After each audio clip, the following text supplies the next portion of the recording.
జరుపుకుంటున్నాం. అయితే సమాన హక్కులు, అధికారాలు, అవకాశాలు ఇవన్నీ పక్కన పెడితే అసలు భరోసా ఏది మహిళలకి ఈ రోజున ఆంధ్రప్రదేశ్లో? ఈ కూటమి ప్రభుత్వంలో మహిళలకి భరోసా ఏది? మహిళలకి అభ్యుదయము, మహిళా సాధికారత అని గొప్ప గొప్ప మాటలు మాట్లాడిన చంద్రబాబు నాయుడు గారు ఇప్పటి గౌరవ ముఖ్యమంత్రి సార్, అంటే మీ మాటలు వింటుంటే హాస్యాస్పదంగా అనిపిస్తుంది. ఒక మాట ఏమన్నా మాట్లాడాము అంటే ఆ మాటకి క్రెడిబిలిటీ ఉండాలి. అది మీరైనా, డిప్యూటీ సీఎం గారు పవన్ కళ్యాణ్ గారైనా, హోంమంత్రి వంగల్పూడి అనిత గారైనా, ఒక మాట నోట్లోంచి వచ్చిందంటే ఆ మాటకు క్రెడిబిలిటీ ఉండాలి. కానీ ఈ రోజున ఆ క్రెడిబిలిటీ కూడా క్రెడిట్లో తెచ్చుకోవాల్సిన పరిస్థితి మీ కూటమి ప్రభుత్వానికి. ఈ రోజున మహిళలకి ఎటువంటి భరోసా లేదు, ఎటువంటి ఆసరా లేదు, మీ పాలనలో రక్షణ లేదు. కానీ వైఎస్ఆర్ కాంగ్రెస్ పార్టీ ప్రభుత్వంలో గత 5 ఏళ్ళు కూడా మహిళలకి అగ్రతాంబూలాన్ని ఇచ్చినటువంటి ఘనత మా పార్టీ అధినేత వైఎస్ జగన్మోహన్ రెడ్డి గారిది, అప్పటి రాష్ట్ర ముఖ్యమంత్రి వైఎస్ జగన్మోహన్ రెడ్డి గారిది. నవరత్నాల్లో కూడా 90% లబ్ధిదారులు మహిళలే ఉన్నారు. 90% ఇచ్చిన నవరత్నాల హామీల్లో లబ్ధిదారులు 90% మహిళలే ఉన్నారు. అంటే మహిళా సాధికారతే లక్ష్యంగా అడుగులు వేసినటువంటి ఘనత గత 5 సంవత్సరాలు వైఎస్ఆర్ కాంగ్రెస్ పార్టీకే దక్కిందని చాలా గర్వంగా చెప్తాను నేను. డీబీటీ ద్వారా 1.89 లక్షల కోట్లు, అలాగే నాన్ డీబీటీలో మరో 94,347.26 కోట్ల సాయాన్ని అందించారు. మహిళా భద్రత, మహిళా అభ్యుదయం కోసం పోరాడిన ఘనత వైఎస్ఆర్ కాంగ్రెస్ పార్టీది. దివంగత నేత రాజశేఖర్ రెడ్డి గారు ఎప్పుడూ ఒక మాట చెప్తూ ఉండేవారు, మహిళలు ఇంటి బాధ్యతను అంతా మోస్తూ ఉంటారు, వాళ్ళు సంతోషంగా ఉండాలి, వాళ్ళకి కొంచెం ఆసరా మనం కల్పిస్తే ఇంకా రాష్ట్రం ముందుకు నడుస్తుంది, ఇంకా దేశం ముందుకు నడుస్తుంది అని. ఆ మాటని గుర్తుపెట్టుకుని వాళ్ళ నాన్నగారి కంటే 2 అడుగులు ముందే ఉండి ఈ మహిళా సాధికారతలో, మహిళా అభ్యున్నతిలో, మహిళల రక్షణలో మా అధినేత వైఎస్ జగన్మోహన్ రెడ్డి గారు సుపరిపాలన అందించారు గత 5 ఏళ్ళు కూడా. ఎటువంటి దుస్సంఘటన జరిగినా కూడా నిమిషాల్లో అక్కడికి చేరుకునేటువంటి పోలీసులు, దిశ వ్యవస్థ, SOS నెంబర్ ద్వారా, ఫోన్ షేకింగ్ ద్వారా లొకేషన్ని ట్రేస్ చేసి అక్కడికి చేరుకుని సంపూర్ణ వివరాలను సేకరించి వాళ్ళకి, ఆ నిందితులకి శిక్ష పడేలా చేసి విక్టిమ్స్కి న్యాయం జరిగేలా చేసినటువంటి ఘనత గొప్ప దిశ యాప్ది. ఆ దిశ యాప్ని ఈ రోజున మీరు నిర్వీర్యం చేసేసారు. అంటే దీన్ని మేము దిశ యాప్కు జాతీయ స్థాయిలో 19 అవార్డులు వచ్చినటువంటి ఈ యాప్కు దిశ చట్టం రావాలి అని చెప్పి మేము ఆ కాగితాలని పంపిస్తే ఇప్పటి విద్యాశాఖ మంత్రి, ఇప్పటి హోంమంత్రి ఆ కాగితాలని తగలబెట్టేశారు. ఆ రోజున మీరు అనుకుని ఉండొచ్చు కాగితాలు తగలబెట్టేశామని, కానీ ఈ రోజున అవే నిప్పులు ఆడవాళ్ళ ఒంటి మీద కనబడుతున్నాయి. మీకు కనిపించట్లేదా? ఆ రోజున పేపర్లు తగలబెట్టేశారు, ఈ రోజున అదే నిప్పుల్లో ఆడపిల్లలు తగలడిపోతున్నారు. అవేమీ మీకు కనిపించవు కదా అస్సలు.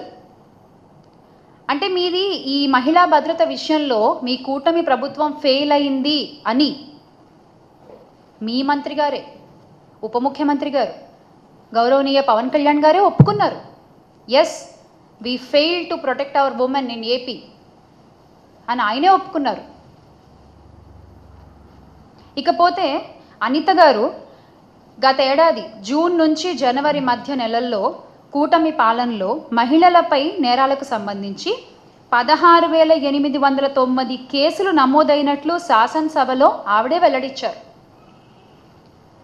ఇన్ని కేసులు నమోదైనట్లు వెల్లడించుకొని అదేదో అంటే ఇన్ని కేసులు వచ్చాయని ఆవిడ ఏదో చెప్పుకున్నారు, కానీ దానికి తగ్గ న్యాయం మేము ఒక్క కేసు కన్నా చేశాము అని ఆవిడ ఎందుకు చెప్పలేకపోయారు అదే శాసనసభలో? ఎందుకంటే మీరు చేయలేరు కాబట్టి, మీవన్నీ ఉత్తుత్తి మాటలే కాబట్టి. ఒక్కొక్క కేసు చూసుకుంటే మనము అనకాపల్లి జిల్లా రాంబిల్లి మండలం కొప్పుగొండుపాలెంలో 9వ తరగతి బాలికను ప్రేమోన్మాది నరికి చంపేశాడు. ఆ విషయంలో మీరు ఎలాంటి న్యాయం చేయలేదు. అలాగే రాష్ట్ర ప్రభుత్వ పోలీస్ వ్యవస్థ అసమర్థతకు గుర్తుగా నేటికి నంద్యాల జిల్లా మచ్చుమరి ఘటన మనకు కనబడుతుంది. ఆ కేసులో పోలీసులు చేసిందేంటి? ఒక దళిత యువకుడిని లాకప్ డెత్ చేసి మమ అనిపించారు. ఆ తర్వాత కృష్ణా జిల్లా గుడ్లవల్లేరు ఇంజనీరింగ్ కాలేజ్ అమ్మాయిలు 300 వీడియోలు ఉన్నాయి మావి అంటే దాన్ని కెమెరాలు ఎక్కడున్నాయి చూపించండి అంటూ నారా లోకేష్ గారు హేళన చేశాను. అది పరిస్థితి. ధర్మవరం 1 టౌన్ సిఐ నాగేంద్ర ప్రసాద్ గారి తల్లి స్వర్ణకుమారి గారు 62 ఏళ్ళు ఆవిడ మిస్ అయిందని కంప్లైంట్ ఇస్తే కొన్ని రోజులు ఏదో విచారణ జరిపి తర్వాత హత్య చేశారని చెప్పేశారు. పోలీసు వాళ్ళ పరిస్థితి ఇలా ఉంటే మిగతా వాళ్ళ పరిస్థితి ఏంటి? చిత్తూరు జిల్లా పొంగనూరులో 7 ఏళ్ల బాలిక అంజుమ్ విషయంలోనూ అదే జరిగింది. బాలికని ప్రాణాలతో కాపాడలేకపోయిన హోంమంత్రి పొంగనూరుకు వెళ్ళి రాజకీయం మాత్రం బాగా చేశారు. డిప్యూటీ సీఎం పవన్ కళ్యాణ్ గారి నియోజకవర్గంలో కూడా అదే జరిగింది. ఆ దుర్గాడ్ జాన్ అనే వ్యక్తి 16 ఏళ్ల బాలికపై సోమవారం అత్యాచారానికి పాల్పడితే ఆ వ్యక్తిపై ఎలాంటి యాక్షన్ తీసుకున్నారో మనందరం చూసాం. మీ ప్రభుత్వంలో ఇలా జరుగుతుంటే మా ప్రభుత్వంలో, గత ప్రభుత్వంలో వైఎస్ఆర్ కాంగ్రెస్ పార్టీ అధికారంలో ఉన్నప్పుడు, జగన్మోహన్ రెడ్డి గారు ముఖ్యమంత్రిగా ఉన్నప్పుడు మహిళలకు ఎంత భరోసా కల్పించారు. ప్రతి అడుగులోనూ ఒక సోదరుడిగా, ఒక కొడుకుగా తోడుండి మహిళల్ని ముందుకు నడిపించిన ఘనత వైఎస్ జగన్మోహన్ రెడ్డి గారిది. అమ్మ కడుపులో ఉన్న బిడ్డ దగ్గర నుంచి నిండు మనసుతో ఆశీర్వదించే అవ్వ దాకా ఏ వయసులో మహిళలకి ఎలాంటి అవసరాలు ఉంటాయి గుర్తెరిగి వాటికి తగ్గట్టుగా పథకాలను అమలుపరిచి సంక్షేమాన్ని అందించిన ఘనత the one and only YS Jaganmohan Reddy గారిది. అలాంటి ముఖ్యమంత్రి ఏపీ చరిత్రలో ఎవరు లేరు. ఘంటాపదంగా చెప్పగలను నేను. He's the one and he's the only one. నవరత్నాల పథకాల్లో 90% మహిళల కోసం ఇస్తే ఆ సంక్షేమం వల్ల ప్రతి ఇంట్లోనూ మహిళలకి ఎంత గౌరవం పెరిగింది, ఎంత విలువ పెరిగింది మనందరం చూసాం. ఆడపిల్లల్ని కనడానికి భయపడేటువంటి రోజు నుంచి పర్వాలేదు, ఆడపిల్లని కన్నా ఏం కాదు,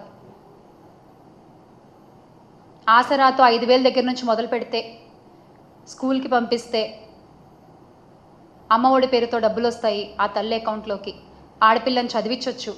ఆ తర్వాత ఆ పిల్ల పెళ్ళికి వైఎస్ఆర్ కళ్యాణమస్తు వస్తుంది, షాదీ తోఫా వస్తుంది. ఇలా ఏ వయసుకు తగ్గ వాళ్ళకి ఆ వయసుకు తగ్గ అవసరాలని తీర్చిన వ్యక్తి వైఎస్ జగన్మోహన్ రెడ్డి గారు. మహిళలకి అండగా నిలిచిన ప్రభుత్వం వైఎస్ఆర్ కాంగ్రెస్ పార్టీ. ఆడపిల్ల పుడితే స్కానింగ్లు చేసుకుని చంపేసుకునే రోజుల నుంచి ఆడపిల్ల పుట్టినా పర్వాలేదు అనే స్థాయికి తీసుకొచ్చిన ఘనత వైఎస్ఆర్ కాంగ్రెస్ పార్టీది. కానీ ఈ రోజున మీరు ఏం చేస్తున్నారు? అబద్ధపు హామీలు చెప్తున్నారు. ఎంతమందినో మోసం చేస్తున్నారు మీరు. చివరికి మహిళల్ని, చిన్నపిల్లల్ని కూడా మోసం చేయడమేనా? ఏంటిది చంద్రబాబు నాయుడు గారు?